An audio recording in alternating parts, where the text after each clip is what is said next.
আসসালামু আলাইকুম।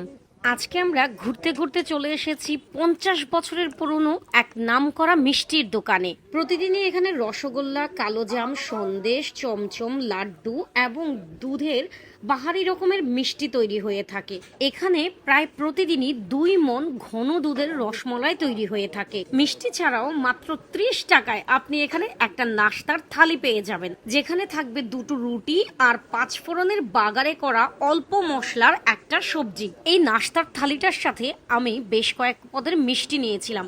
আপনারা কিন্তু এখানে চাইলে কেজি দরে মিষ্টি কিনে নিয়ে যেতে পারেন, অথবা এক পিস করেও কিনে নিতে পারেন। নাস্তাটা আমার কাছে খুবই ভালো লেগেছে। বেশ অল্প মশলায় করা 5 ফোড়নের একটা ঘ্রাণ খুব সুন্দরভাবে পাওয়া যাচ্ছিল, আর মিষ্টিগুলো খুবই নরম আর তুলতুলে ছিল। আমার কাছে লাড্ডুটা অনেক বেশি টেস্টি লেগেছে। ও আচ্ছা, আপনাদেরকে তো ঠিকানাটাই বলা হয়নি। এটা হচ্ছে মা কালী মিষ্টান্ন ভান্ডার, নরসিংদী। লোকেশনটা হচ্ছে নরসিংদী কালীবাড়ি রোড, বড় বাজার রোডের ঠিক শুরুতেই। দোকানটির বিশেষত্ব হলো প্রতিদিন তারা তাজা উপকরণ দিয়ে মিষ্টি এবং নাস্তা তৈরি করে থাকে।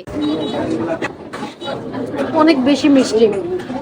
এটা হচ্ছে আমার আব্বা টাইপ খাবার। আমার আব্বার এটা অনায়াসে পছন্দ হবে। এটা শুধু একটা মিষ্টির দোকান নয়, এটা নরসিংদীর এক ধরনের ঐতিহ্য বহন করে চলছে।